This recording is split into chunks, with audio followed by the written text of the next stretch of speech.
Bienvenue sur le podcast Légitime, le podcast déculpabilisant pour toi qui t'es déjà senti trop ou pas assez. Moi c'est Clémentine, je suis coach confiance et estime de soi et je t'accompagne à reconnecter avec qui tu es, assumer ta personnalité et enfin te libérer du regard des autres. Mon objectif, que tu fasses péter tous tes verrous, que tu oses être toi et que tu ailles à fond vers la vie de tes rêves. Retrouve chaque semaine des conseils, des clés, des retours d'expérience pour booster ta confiance et comprendre enfin que tu as de la valeur et que tu es légitime. Alors, tu es prête ? Petit avertissement par rapport à cet épisode. Avec Audrey, on va parler de deuil périnatal et même de cancer. Alors même s'il est très porteur d'espoir, si jamais c'est sensible pour toi, tu peux arrêter l'épisode à partir de 27 minutes. Tout le reste, ça sera assez soft, donc tu peux y aller. Salut! Bonjour tout le monde, aujourd'hui j'ai le plaisir et l'honneur même de recevoir Audrey de MMMC, mais elle se présentera mieux devant vous. Aujourd'hui j'avais vraiment envie de faire cet épisode, alors pour plusieurs raisons. Déjà parce que je suis très admirative d'Audrey et de toute sa résilience par rapport à ses épreuves dont elle vous parlera, et surtout pour vous donner un message justement d'espoir sur tout ce qui est développement personnel, sur le fait que c'est très vaste, le développement personnel, il y a tellement de choses que vous pouvez mettre en place, vous, pour aller mieux, c'est ce que j'ai envie de vous présenter dans ces épisodes, et un message d'espoir pour justement les pires moments de la vie, en fait, dont Audrey vous parlera, tout ce qui est deuil périnatal, etc. C'est vraiment des choses complexes, mais on avait envie de vous le partager parce que on sait que vous êtes nombreux, nombreuses à affronter ça et le développement personnel, ça a vraiment un impact là-dessus. On se rend pas compte à quel point ça peut nous aider, en fait, de surmonter ces choses-là et qu'on a des ressources insoupçonnées par rapport à ça. Mais ça arrive dans cet épisode. Audrey en parlera beaucoup mieux que moi. C'est pour ça que je l'ai appelée, pour sa résilience, pour sa force incroyable. Et encore une fois, je t'admire fortement pour ça. Donc voilà, trop contente que tu sois là. Donc pour commencer, Audrey, pour les gens qui ne te connaissent pas, qui es-tu? Hello tout le monde, hello Clémentine. Déjà merci beaucoup, pour ton introduction, ça me touche énormément et je me sens, c'est moi qui me sens honorée d'être là avec toi. Alors pour ceux qui me connaissent pas, avant d'être, Audrey de MMMC, je suis surtout Audrey tout court, Audrey Eliezer, une baby 90s. Donc là, ça y est, j'approche, sérieusement des 33 ans. Je suis connue comme, la fille qui a un rire horrible, donc le fameux rire communicatif. Donc mes amis, ils aiment pas trop aller à des spectacles d'humoristes avec moi. Je leur fous la honte apparemment. Et sinon, bah écoute, moi je suis originaire de la Guadeloupe. Je suis née en Guadeloupe. J'ai grandi en Guadeloupe jusqu'à l'âge de 8 ans.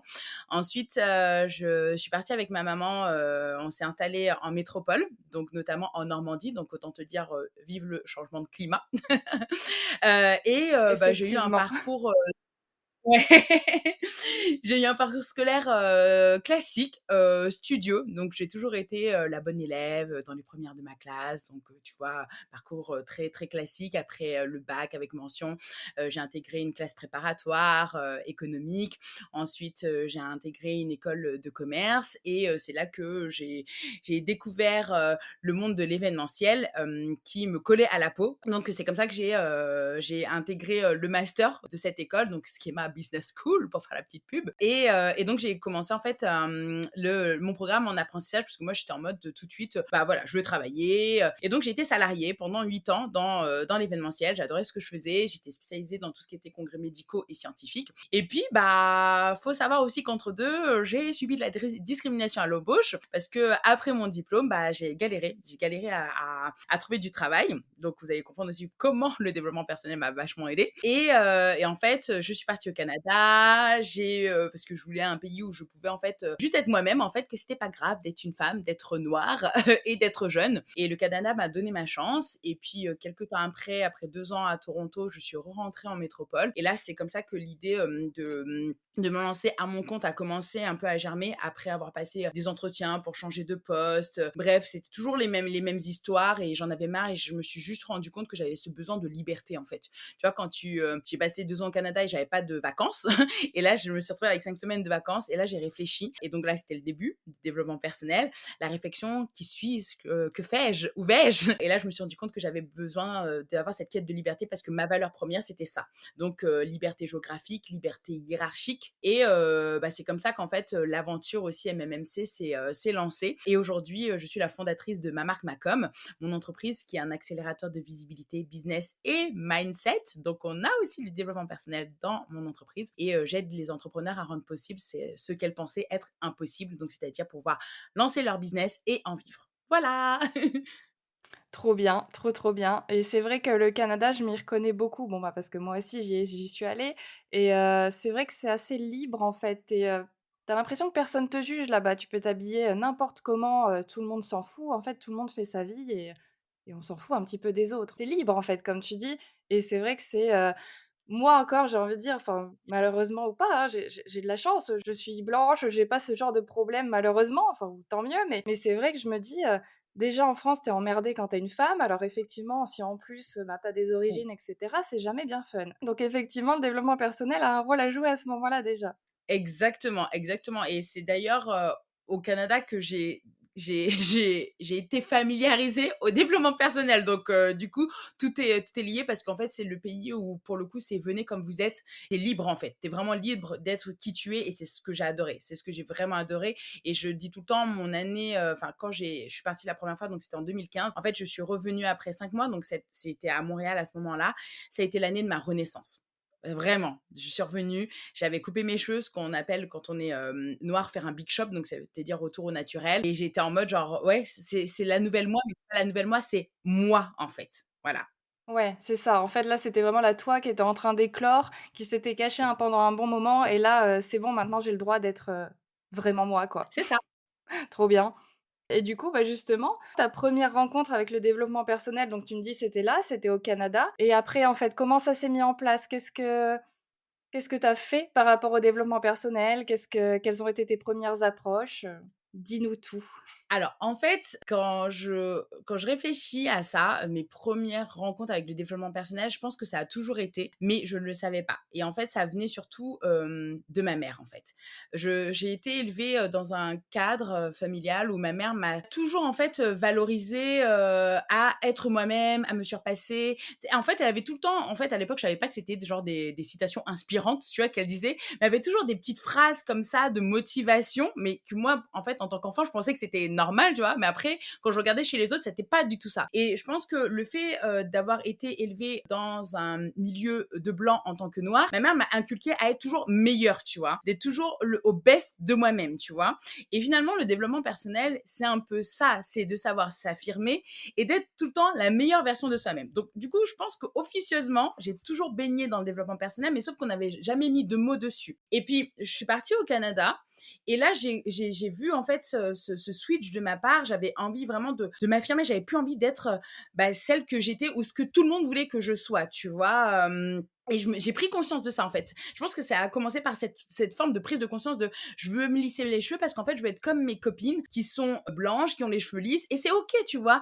Mais je ne suis pas ça en fait, je suis pas elle. Ou tu sais, des fois tu as des comportements où tu te rends compte que c'est pour faire plaisir à la famille, pour faire plaisir aux amis, mais t'es pas comme ça, tu vois. Et donc ça a été ça, du coup, ma première rencontre. Il y avait toujours ce truc de la pensée positive que ma mère m'a toujours inculqué. Et en fait, je te jure, Clémentine, c'est un jour par hasard, je sais même plus si c'est sur YouTube ou que sais-je, que j'ai découvert que la pensée positive, c'était pas ma mère, mais c'était vraiment un principe, tu vois, enfin un truc vraiment, une théorie. Et genre, je suis tombée des nues. Je suis vraiment tombée des nues. Alors que moi, je l'utilisais déjà depuis toujours, tu vois. Même mon arrivée au Canada, je l'avais visualisé et tout ça. Pareil, je ne savais pas ce que c'était que la visualisation. Et c'est en commençant à me renseigner un peu par hasard que j'ai découvert ça, en fait, tu vois, dans toute cette phase de big shop, en fait, où je coupais mes cheveux. J'ai commencé à chercher plein d'informations sur Internet. Et au fur et à mesure, ça s'est lié au développement personnel. Oui, si tu veux, en fait, te couper les cheveux, revenir à naturel, c'est que tu veux te reconnecter à toi, nanana, et bim, développement personnel. Donc en fait, concrètement, ce qui s'est passé, c'est que bah j'ai coupé mes cheveux et ça m'a permis d'incarner la femme que je suis, donc c'est-à-dire que je suis une femme noire, antillaise, en même temps française, et j'assume qui je suis, j'ai de l'ambition, etc., etc. Et là, vraiment, la partie officielle de mon approche au développement personnel, c'est quand j'ai suivi ma première formation, c'est la formation Side Project de Postadem où là, en fait, il y avait un premier module, donc c'est pour passer de lead au projet. Il y avait un premier module justement qui était tourné autour du développement personnel pour pouvoir, en fait, lancer son projet de manière alignée et c'est là que j'ai dit: «Ah! OK!» Donc c'était ça mes premières expériences. OK, c'est génial quand même, j'aime beaucoup le: «Putain, je me suis rendu compte que c'était pas ma mère, les pensées positives, genre ça venait pas que d'elle quoi, c'est un vrai truc quoi», genre mais en même temps, c'est trop bien, enfin ça veut dire qu'elle avait déjà tout compris, Mais même elle, elle connaît pas ça, enfin, je lui en ai pas vraiment parlé, mais je pense qu'elle connaît pas et du coup, tu sais, maintenant que j'ai conscientisé les choses, je me suis dit: «En fait, je suis partie avec une longueur d'avance dans ma vie, sur le plan mindset» et sans le savoir parce Ouais, qu'en fait, c'est, mon passé, mes origines et ma maman qui m'a inculqué ça, en fait, tu vois? Donc j'avais une longueur d'avance quand même. ouais, bah complètement parce que là, quand on parle de développement personnel, c'est qu'il y a un effort de fait, c'est qu'il y a une recherche, on va chercher comment aller mieux, comment gagner confiance en soi, et cetera. Là, en fait, c'était naturel, ça a été une éducation de comment avoir une vie épanouie, de comment s'affirmer, de comment être toi Mmh. et du coup, c'était pas comme quelque chose comme un apprentissage, comme un travail, comme un effort. Ça c'est venu, c'est ça naturellement et c'est ça qui est génial et c'est ça qu'on devrait tous faire et c'est pour ça qu'à l'école, ça devrait aussi être mis en avant dans le sens où putain, mais ça c'est la base quand même d'être soi-même, de pouvoir être soi-même et voilà, comme tu dis, tu es une femme noire, antillaise, mais en même temps, française et cetera. En fait, Mmh. tout peut aller ensemble, en fait. Il y a pas de Mmh. définition, même de, la française de base, l'antillaise de base et cetera. Ça peut être un très joli mix. Il y a pas à se plier aux ouais, aux envies des autres, comme tu disais, à la famille, à nos copines et cetera et c'est beau de pouvoir apprendre que tu es unique et que tu as le droit de l'être, que tu as de la valeur comme ça et que, bah, en plus, c'est comme ça que tu kiffes ta vie, quoi, tout simplement. Et c'est comme ça que tout réussit. En fait, enfin, parlons peu, parlons bien, c'est qu'en fait, à partir du moment où j'ai eu cette renaissance au Canada en mode genre: «Voici qui je suis, voici qui j'ai envie d'être», pas par rapport à vous, mais par rapport à moi et bien entendu, ça s'est fait, petit enfin, chaque jour, tu vois, j'apprends un peu plus à me connaître et après avec des outils, concrets de développement personnel donc qu'on abordera plus tard. Mais en fait, c'est là que je me suis rendu compte que tout, tout me réussit. C'est que en fait, j'ai voulu, une fois que tu t'assumes, finalement, tu as toujours ce truc cette peur du regard des autres, mais finalement tu passes au-dessus et quand enfin, moi, tu vois, par exemple, un test, c'était d'aller en entretien avec mon big afro et de porter des talons parce que oui, soit dit en passant, je mesure aussi 1 m sans mon afro. Donc autant te dire qu'avec mon afro, je dois être autour d'1 m 85 et donc je passe pas inaperçue. Je suis très imposante et toute ma vie, j'ai voulu passer inaperçue parce qu'en fait, tu sais, il faut être la petite femme, tu sais, douce, discrète, tout ça. Ce n'est pas moi, Yes. c'est faux. Je parle fort, je rigole fort, on me voit et du coup, quand j'ai arrêté de faire ça et ben, on m'acceptait pour qui j'étais parce qu'en fait, je me suis d'abord acceptée moi pour qui je suis et c'est fou parce que en fait, on a l'impression que c'est on attend la validation des autres, mais en fait, la validation qu'on doit avoir, c'est celle de nous-mêmes, de l'intérieur et après, ça rayonne autour de nous, quoi. Donc oui, utiliser le développement personnel et ça va passer par plein d'outils. Ça va passer par la lecture de livres, de suivre des formations, faire des soins énergétiques sur des libérations de blocages, sur, peu importe la thématique, notamment la légitimité, d'où le titre du podcast, tu vois? Donc ouais, ouais, c'est hyper, hyper important. Ouais, carrément et c'est marrant parce que tu vois, tu parlais justement de s'assumer, enfin, on attend la validation des autres et cetera. J'en avais parlé sur Instagram, mais moi, au début, enfin, il y a 10 ans, genre, j'osais pas mettre du rouge à lèvres parce que j'avais peur de ce qu'on allait penser de moi, blablabla. Mais j'avais trop envie d'en mettre parce que je trouve ça canon, je trouve ça classe en même temps et tu vois, j'avais peur. Bon, j'ai testé, j'ai kiffé et en fait, je me suis rendu compte que quelques Ouais, temps après, c'était devenu une partie de ma ouais. personnalité. C'est-à-dire que quand les gens me voyaient sans rouge à lèvres, ils étaient là genre: «Oh putain Clémentine, ça va pas? Qu'est-ce qu'il y a? C'est pas normal, tu as pas ton rouge à lèvres» et en fait, c'était devenu une partie de ma personnalité et c'était moi, en fait et les gens, ils étaient pas là à me juger, à me critiquer. C'était: «Je m'assume» et du coup, bah, ouais, Clémentine, c'est ça, elle aime bien le rouge à lèvres et puis c'est con comme détail, mais c'est juste pour montrer que je m'étais fait tout un cirque sur: «Oh là Mmh, là, qu'est-ce qu'on va penser de moi?» Bah, en fait, on s'en fout. C'est toi, c'est ta personnalité, donc on te prend avec ta personnalité, même mmh. si c'est dans ces petits détails comme ça. Donc c'est ça qui est drôle, qui est très, Ouais, très ouais. drôle. Mais du coup, donc tu me parlais de tous ces ces outils de développement personnel et cetera qu'on peut, utiliser, notamment, bah, là dans ton entreprise, hein. Je sais que ça t'a beaucoup servi, ça a beaucoup fait ressortir pas mal de choses aussi parce que l'entrepreneuriat, c'est quand même une sacrée expérience et on en apprend déjà beaucoup sur nous-mêmes. Donc c'est peut-être déjà en soi un outil de développement personnel, mais voilà, est-ce qu'il y a des choses qui t'ont servi? Est-ce qu'il y a des choses qui sont ressorties et du coup tu t'es dit: «Faut que je bosse là-dessus»? Est-ce qu'il y a des choses qui se sont mises en place, voilà, quand tu as commencé ton entreprise ou pour l'aider à la développer? Mmh. Alors, en fait, déjà, là, je te rejoins à 300. Je pense que, c'est la plus belle école de développement personnel gratuite qu'on puisse avoir, de lancer, son business. Parce qu'en fait, comme, je le dis à mes coachés, vous allez être votre pire ennemi, dans, tout ce voyage, dans toute cette expérience, entrepreneuriale. Donc à chaque fois à chaque fois que tu vas essayer de faire quelque chose, de toute façon, le vrai blocage, c'est pas tant la stratégie, ça va être toi-même. Enfin, ça, il faut vraiment, vraiment, vraiment le comprendre et c'est nécessaire de prendre ses responsabilités dans son business. On est responsable de notre succès comme on est responsable de notre échec et donc c'est pour ça que, pour moi, ouais, l'entrepreneuriat, c'est vraiment l'école du développement personnel et moi, très vite aussi, je m'en suis, rendu compte parce que quand tu veux être visible, OK, très bien, tu dis: «Ah, je vais être sur Instagram, je vais faire des posts et ceci, cela». Pouf! Qu'est-ce qui se passe? Tu as des croyances, tu as des limites. «Oui, mais du coup, si je suis visible, si je suis visible, mais en fait, je vais devoir, me montrer. Ah oui, mais je suis pas à l'aise avec le fait de me montrer. Ah mais derrière quand tu creuses, c'est: "Ah oui, mais parce qu'en fait, je me suis jamais trouvée jolie". Donc déjà, un truc qui est la visibilité qui est indispensable à ta réussite, tu ne peux pas le faire parce qu'en fait, le vrai problème, c'est toi. Parce que tu n'assumes pas ton image. D'accord? Tu as le droit de ne pas te montrer hein, sur les réseaux sociaux pour faire marcher ton business, mais pareil, tu ne te montres pas. OK. Autre scénario. Oui, donc je me montre pas, nanana, et c'est le truc, ah bah oui, mais du coup, qui suis-je pour pouvoir aider telle personne? Qui suis-je pour ceci? Je me sens pas légitime. Ah! Encore une fois, nouveau problème. Le problème, il est où? Il vient de toi. Donc en fait, peu importe tout ce que tu mettras en place comme action dans ton business, peu importe les stratégies, on en viendra toujours au même dès qu'il y aura un blocage, une croyance, une limite. Le problème, ça sera toi.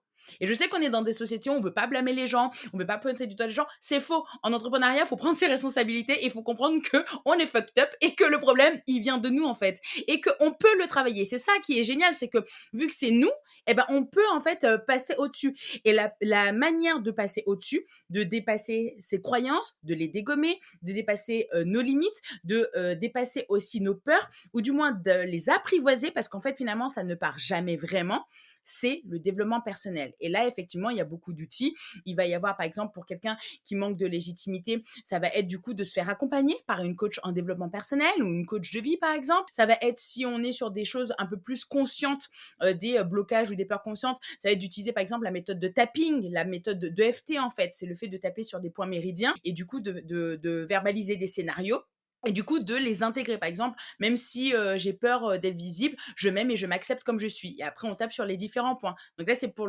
travailler sur ces blocages de manière vraiment plus consciente et après on a aussi des outils, pour travailler sur du subconscient parce qu'en fait, on le néglige aussi, trop. Quand on travaille sur le conscient, c'est très bien, mais il y a aussi beaucoup de subconscient, beaucoup de blocages, notamment transgénérationnels. Du coup, c'est là où les soins énergétiques vont être, hyper intéressants. C'est là où de l'hypnothérapie vont être hyper intéressants. Donc il y a vraiment un panel d'outils dans le développement personnel. Le développement personnel, c'est un gros cabas, le gros cabas de Mary Poppins.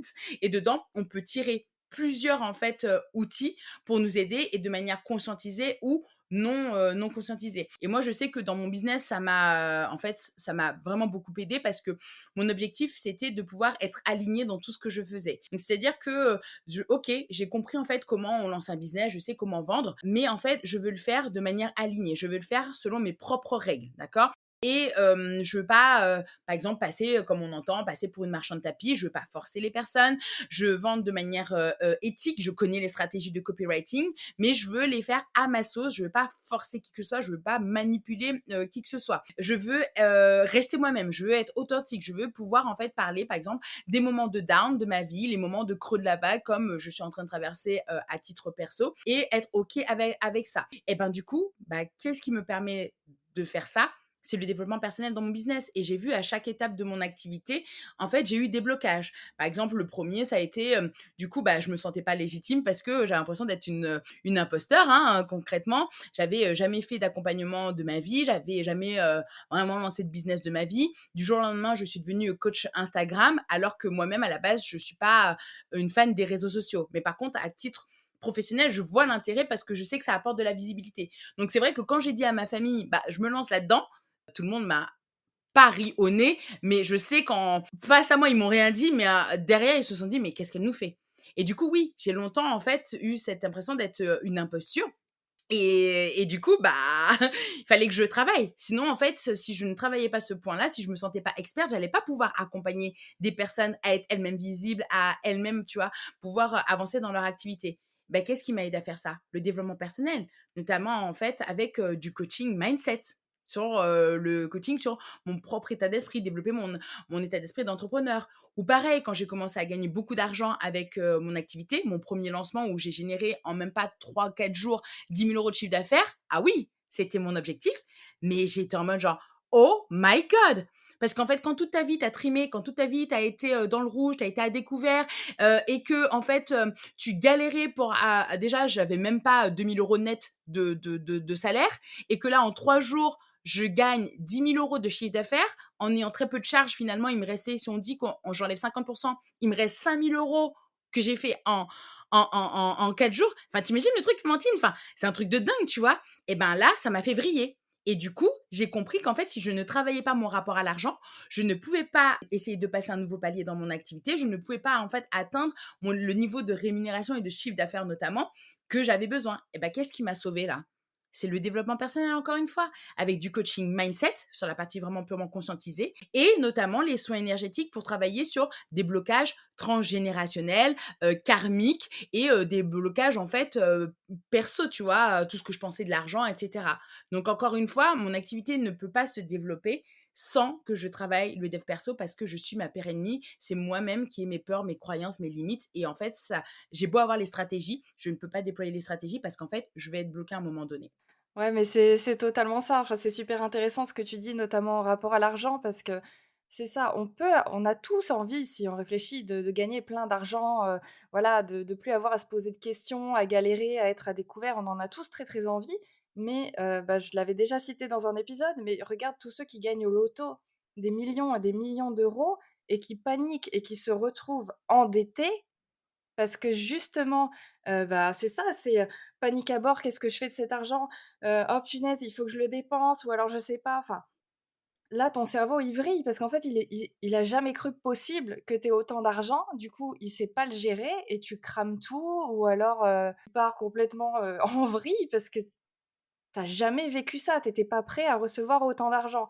Donc clairement, c'est pas parce qu'on veut très, très fort quelque chose qu'on va l'avoir si inconsciemment, comme tu dis, inconsciemment, il y a des blocages qui font que: «Non mais moi de toute façon je pourrais jamais gagner autant d'argent» ou «Moi de toute façon si je gagne autant d'argent, j'arriverai pas à le gérer, c'est sûr et certain» ou alors, «Moi je pourrais jamais réussir comme ça» ou alors pire, enfin pire, pas pire, mais toutes les phrases, les questions qu'on peut avoir à se dire: «Ouais, non, mais de toute façon, les riches, là, c'est tous des cons».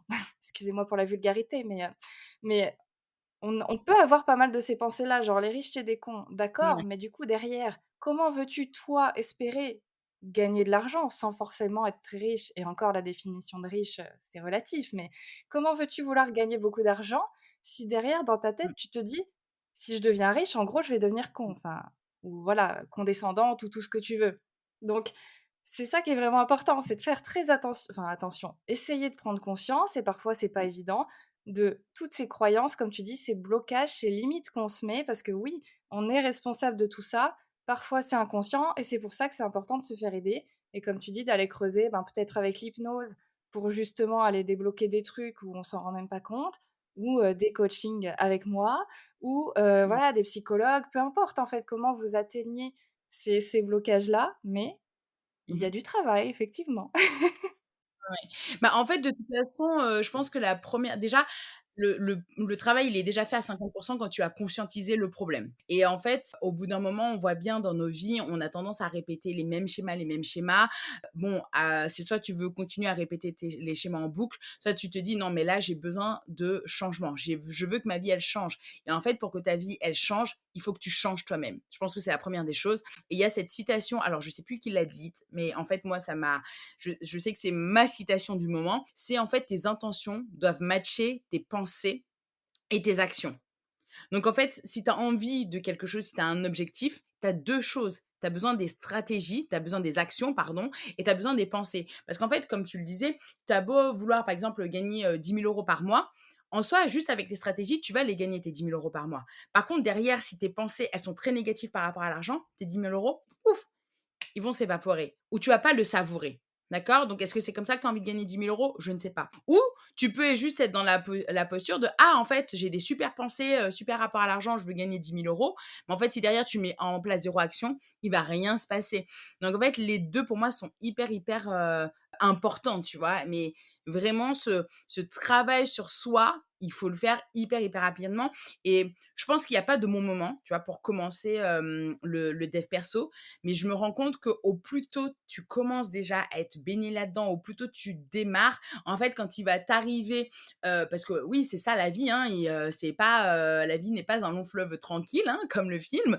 C'est, en fait, des hauts et des bas, des montagnes russes, que des obstacles, des challenges et en fait, au plus tôt tu as commencé à te baigner dans le dev perso, au plus tôt tu as aussi les armes pour, en fait, affronter les obstacles et les challenges de la vie, en fait. Donc il est jamais trop tard, d'accord? Mais c'est vrai qu'au plus tôt tu le fais, au mieux tu es armé pour la suite, quoi.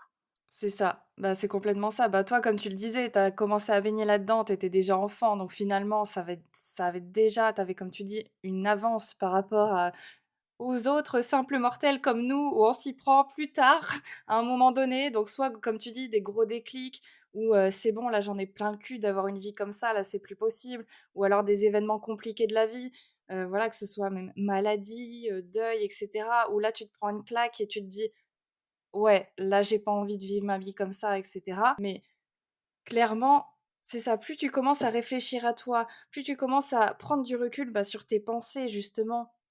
Genre voilà, qu'est-ce que je suis en train de me raconter comme histoire? Quelle émotion je suis en train de me créer derrière? Et du coup, quelle action je vais mettre en place ou pas? Plus tu mets ça en place effectivement rapidement, bah, plus tu arrives à gérer, bah, c'est ça, les événements de la vie, qu'ils soient bons ou mauvais, hein, mais enfin bons ou mauvais, c'est pas les mots, qu'ils soient agréables ou désagréables, mais en tout cas, clairement, c'est enfin un travail de connaissance de soi qui est super bénéfique au final. Et justement, donc toi, c'est de ça dont on allait enfin, dont on veut parler dans cet épisode. Donc toi, cette année 2022, comme tu me disais, en off, c'était de la merde. Heu, du coup, est-ce que tu peux nous en parler, raconter, bah, un petit peu ce qui s'est passé? Ça, je veux pas te voler tes mots et surtout, bah, voir enfin, nous expliquer comment le développement personnel a pu t'aider, en fait, à gérer tout ça. Mmh, OK.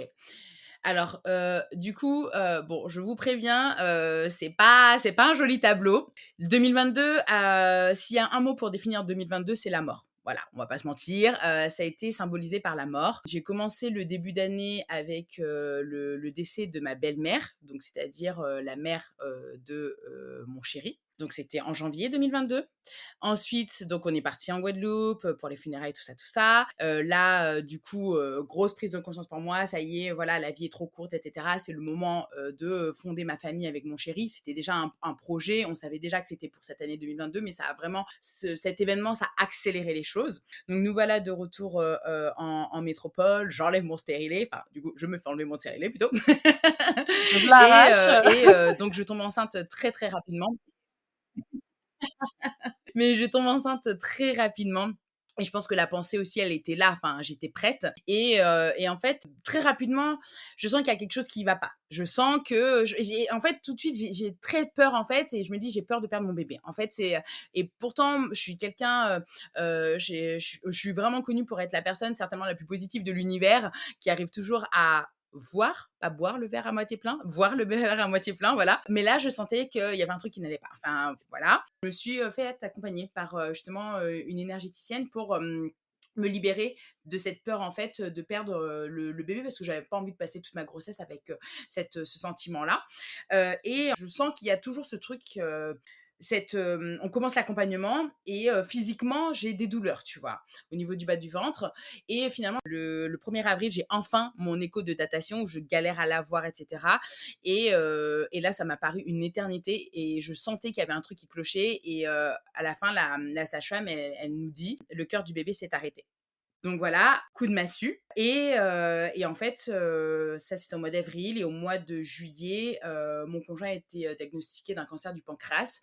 Donc en gros, ça faisait un bout de temps qu'il se plaignait tout le temps de mal de dos et en fait, il a été, diagnostiqué et on va pas se mentir, le cancer du pancréas, on n'en sait pas grand-chose, mais ce qu'on sait, c'est que ça peut aller très vite. Et les médecins, clairement, nous le disent pas vraiment, mais nous le fait comprendre.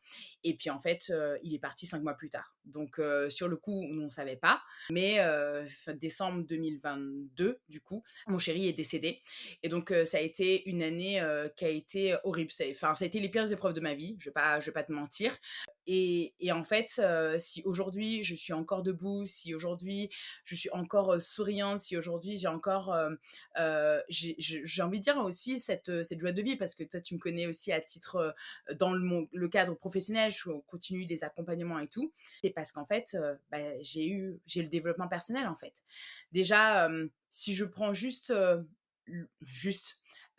toute la phase de maladie de mon conjoint et sa phase, de décès, en fait, le développement personnel nous a permis de voir, en fait, les choses différemment. Au lieu d'être en mode genre, «Bon, bah, ça va être fini très vite», on s'est dit, bah, en fait, qu'on avait cette chance de pouvoir, en fait, être ensemble, de pouvoir, en fait, profiter à 100 de chaque instant qu'on pouvait avoir. On a décidé, en fait, de se dire qu'on ferait tout pour qu'il soit un miraculé.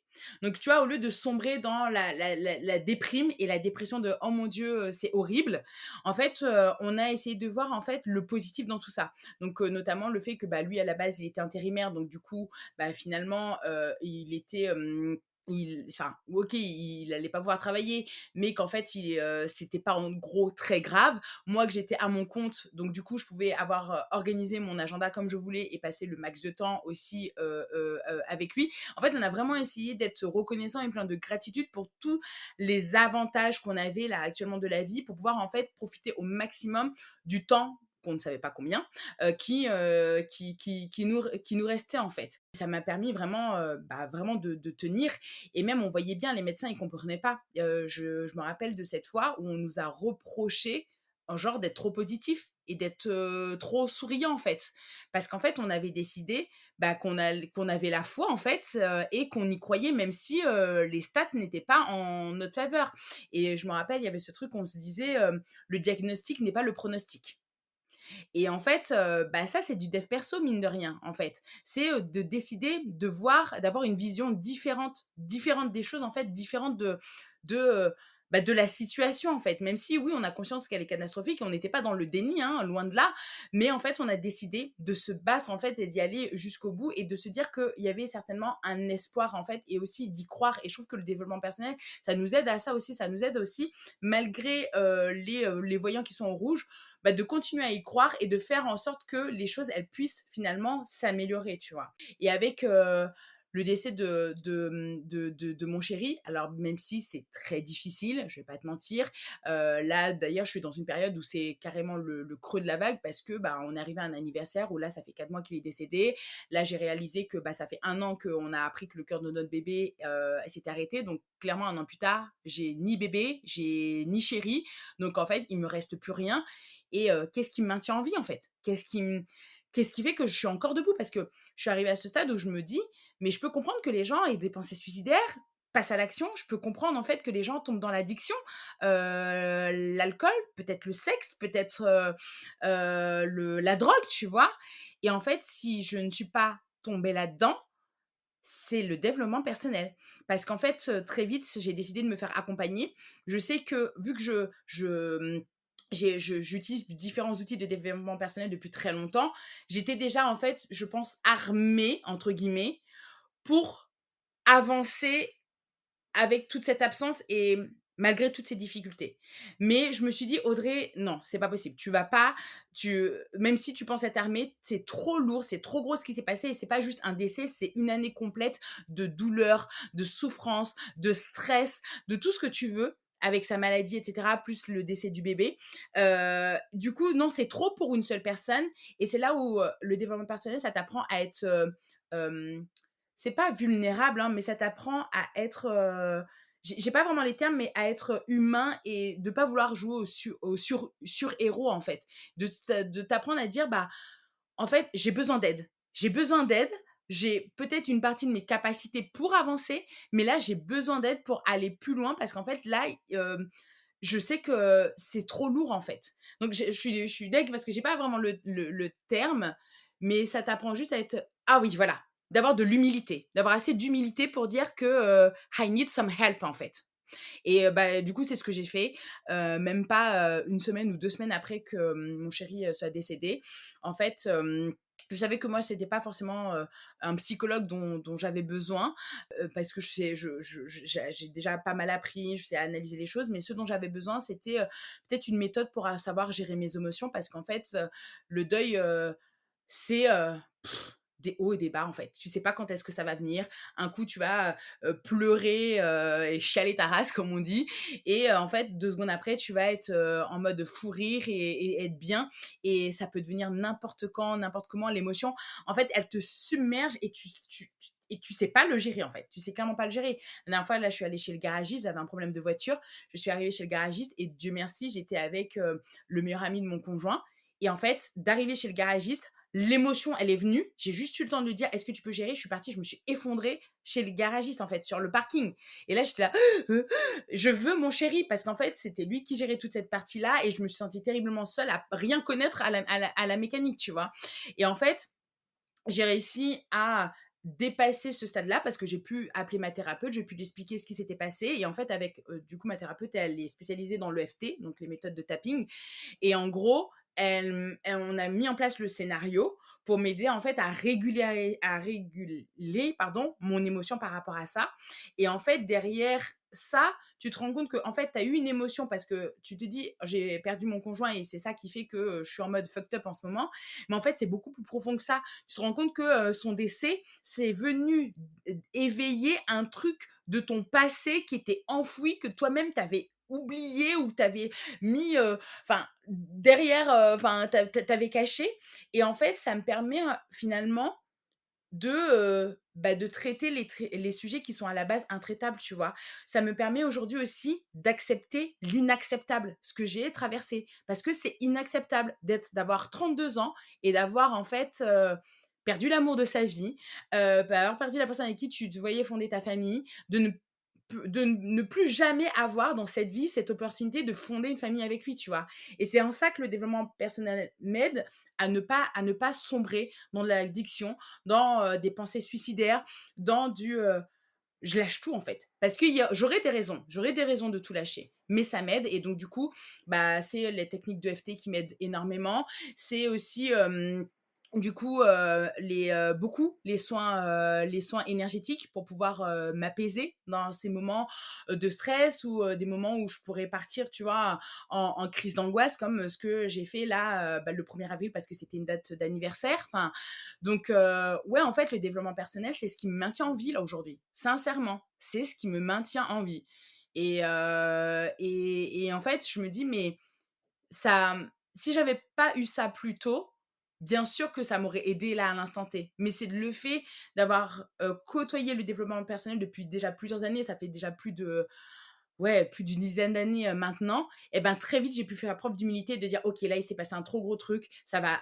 développer, ça va réveiller en moi des angoisses, des peurs et tout ce que tu veux et ben, là, j'ai besoin de me faire accompagner». Et donc ouais, quand on me dit: «Bah, c'est quoi le secret? Comment tu fais pour être autant lumineuse, autant souriante, autant, et tu sembles hyper épanouie et tout et pleine de vie malgré tout ce que tu es en train de traverser, tu nous inspires et cetera». Alors oui, ça me touche, mais en fait, j'investis en moi.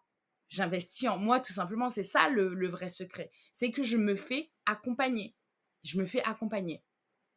Donc je sais pas si j'ai répondu à ta question.